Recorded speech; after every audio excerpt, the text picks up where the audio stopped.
En la puesta en el aire, aquí Lucas Molinari junto a Leila Vitar. 14 grados 5 la temperatura actual, 20 de máxima para este lunes 28 de abril.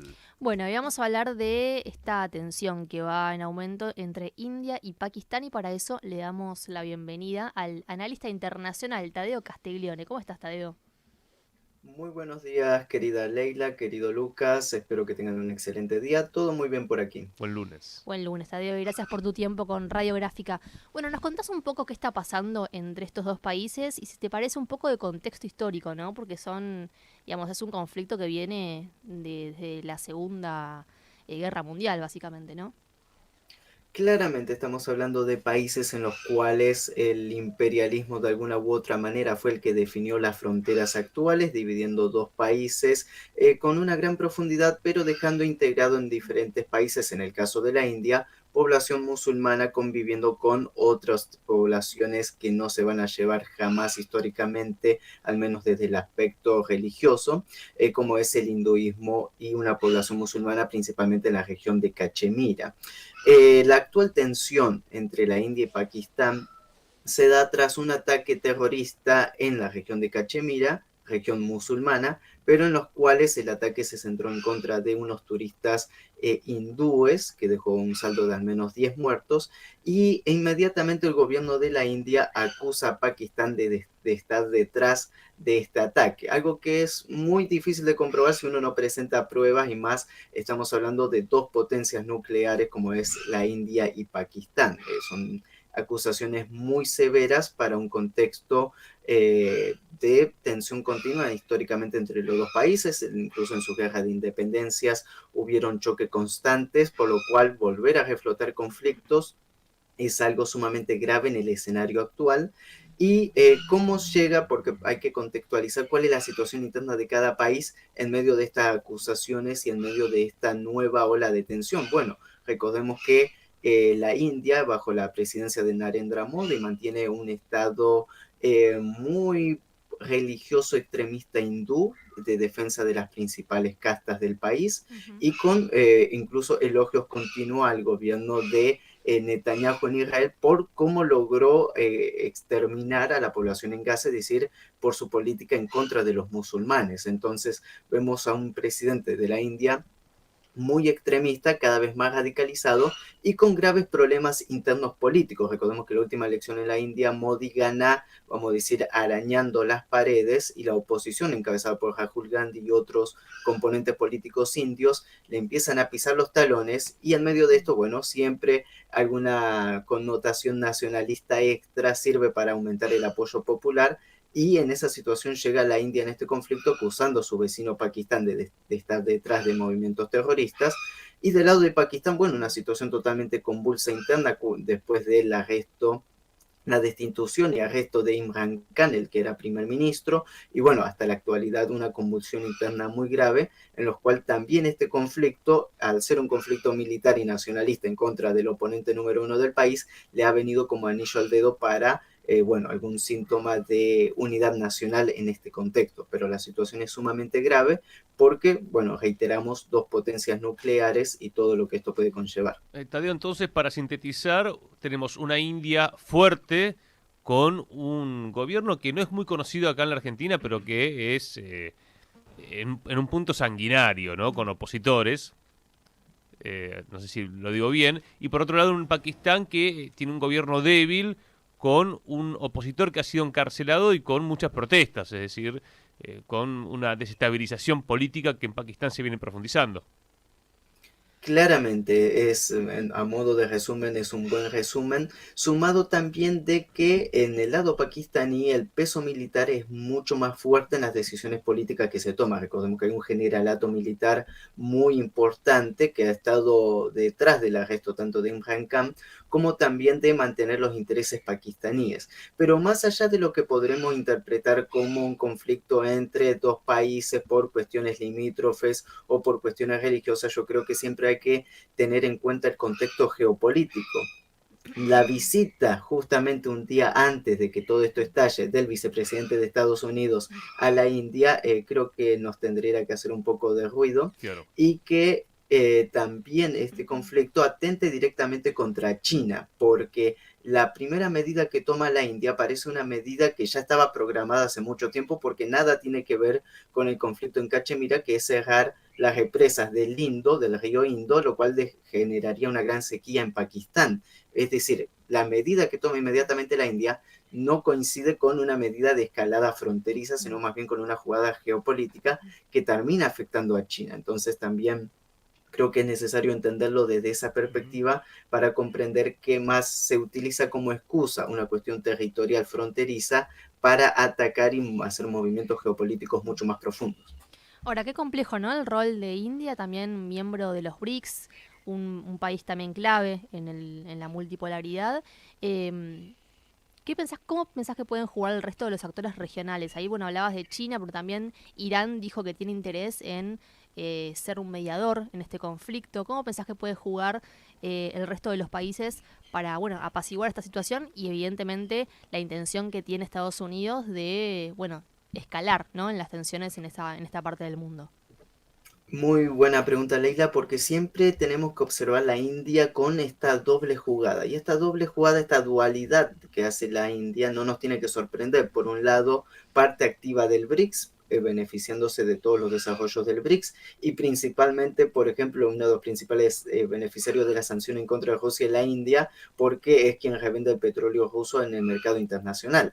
Entonces ha obtenido importantes ganancias en medio de este conflicto. Pero ahora también es la misma India que forma, por ejemplo, la coalición del Quads, estos países de Estados Unidos que sirven para meter mayor presión en el Indo-Pacífico para contener a China. Y recordemos que uno de los principales opositores a China es exactamente la India, con quien también tienen problemas territoriales de delimitación en el Himalaya. Entonces hay muchas cuestiones que se ponen como un cóctel explosivo en este contexto y hay que entender esta política de la India de obtener el máximo beneficio, pero a la misma vez participando activamente en sus jugadas internacionales. Ahora bien, la intervención de Irán es sumamente interesante porque Irán y Pakistán también comparten una frontera muy activa, relaciones de paz totalmente establecidas, entonces esta mediación de Irán va en ese sentido y también hay que reconocer el rol de Pakistán como el único país de la gran nación árabe, si lo podemos decir, aunque no son árabes, pero sí dentro del mundo religioso musulmán, que tiene armas nucleares, por ende todo el apoyo desde Turquía, desde hasta Marruecos, hasta Indonesia, lo tiene Pakistán, no la India.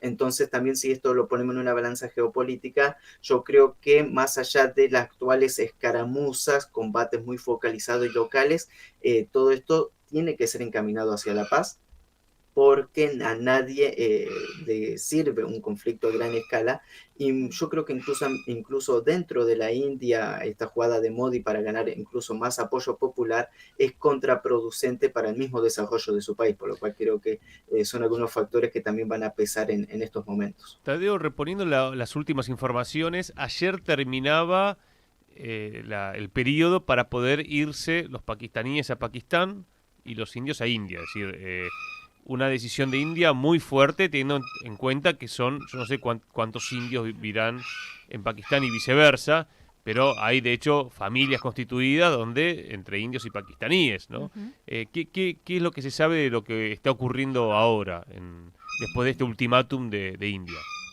Sí, muy probablemente haya algún tipo de aplazo porque estamos hablando de millones de personas que están siendo obligadas a abandonar sus tierras, por lo cual es una decisión muy grave. Y a la misma vez la India había puesto en riesgo cancelar cualquier tipo de negociaciones de paz y de cesar al fuego que se habían llevado años anteriores con Pakistán, principalmente el acuerdo de Tashkent, que era un acuerdo más bien de mediación y de paz.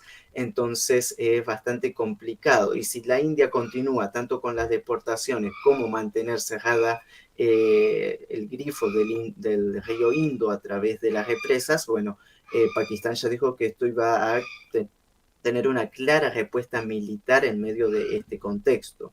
La India creo que está jugando a tratar de escalar al máximo y tratar de obtener algún beneficio. Ahora bien, en este contexto es muy difícil obtener beneficios. Ya en el año 2019 hubieron conflictos y choques militares entre la India y Pakistán. En aquel tiempo Imran Khan, el ex primer ministro que actualmente está preso en Pakistán, fue uno de los principales que hizo gran gesto para la paz, pero actualmente no está Imran Khan. El gobierno pakistaní está débil, se beneficia también de este conflicto y entonces esto vuelve un poquito más complicadas las tensiones regionales. Pero yo creo que vamos a ver una evolución en medio de esto, a la misma vez que también van a avanzar las mesas de negociaciones y los intermediarios internacionales, los cuales van a intervenir tarde o temprano para mantener la paz y para de alguna manera cortar esta jugada que ha estado haciendo la India a favor de Estados Unidos en esta guerra en contra de China. Recordemos que un conflicto no únicamente afectaría tanto el mercado petrolero internacional, sino que también las rutas comerciales.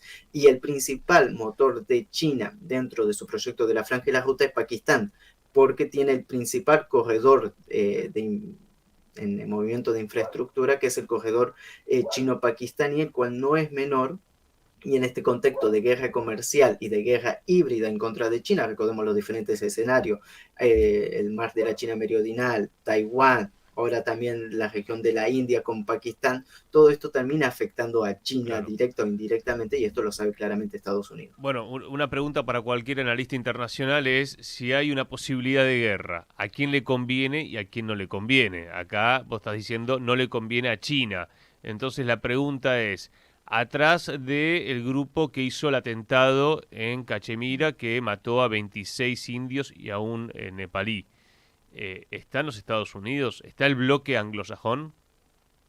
Bueno, claramente hablando con diferentes fuentes, todos te van a decir que este ataque fue de falsa bandera. Se dio en un momento justo contra un sector focalizado y en una región totalmente militarizada. Fácil, hay más de medio millón de soldados indios en Cachemira, por lo cual decir que hubo una infiltración desde Pakistán es totalmente imposible debido a la magnitud de la militarización regional. Estamos delante de un ataque falsa bandera. Los responsables, bueno, son los clásicos responsables que suelen pescar en aguas correntosas, en aguas, vamos a decir, totalmente Turbulentos. tumultuosas, turbulentas, y sacan su mayor beneficio en medio de esta situación. Claro. Por lo cual, sí, lógicamente, yo creo que este ataque, y hasta que no se han encontrado a los responsables, pasando días y Ujú. días, la acusación inmediata de la India, bueno, vemos aquí también un clásico juego de los servicios de inteligencia. Bien, un atentado de falsa bandera, recordemos, es a un atentado que parece ser algo que no lo es, ¿no? Por eso el falsa bandera. Entonces, la hipótesis sería que hay sectores de la India vinculados, quizá traccionando con intereses Total. británicos y estadounidenses, como para decir, che, generemos un conflicto para ver, bueno, cómo afectamos a China, cómo avanzamos geopolíticamente en una región que está en disputa, que es Cachemira también, ¿no? Desde hace más de medio siglo. Exactamente, y también recordemos que, por ejemplo, está firmando hoy, el día de hoy, justo la India, un acuerdo multimillonario de defensa con Francia, con la compra de nuevos aviones Rafale, los Mm. cuales también reposiciona a quién compra armamento la India, a qué intereses responde, y también en medio de un contexto de tensión, cuánto no mejora invertir en defensa. Entonces vemos también cómo la India justifica exorbitantes gastos militares en medio de este contexto, que en otro contexto, incluso social en la India, hubiera sido mucho más difícil la firma de estos acuerdos. Entonces también, como siempre, tenemos que ver un poquito de las diferentes escalas y la magnitud que tienen conflictos como el que se está dando para, bueno, observar también quiénes se benefician, en este caso también el complejo industrial militar europeo, con también Totalmente. toda la difícil situación que conllevan en Europa. Claro, a quien elige India comprarle estamos hablando de 7.000 millones de dólares. Uno de los mayores contratos de defensa en la historia de India es con Francia. Así que, bueno, quedó clarísimo realmente el repaso histórico y además, bueno, la actualidad para comprender también India, ¿no? Como un actor clave en la región y evidentemente un interlocutor que es mucho más fácil para Estados Unidos que China, claramente. Gracias, Tadeo, como siempre, por tu tiempo con nosotros. Fuerte abrazo y que tengan excelente semana. Igualmente, ahí pasaba el analista internacional Tadeo Castiglione. Que tenía el pajarraco y después tenía el perro.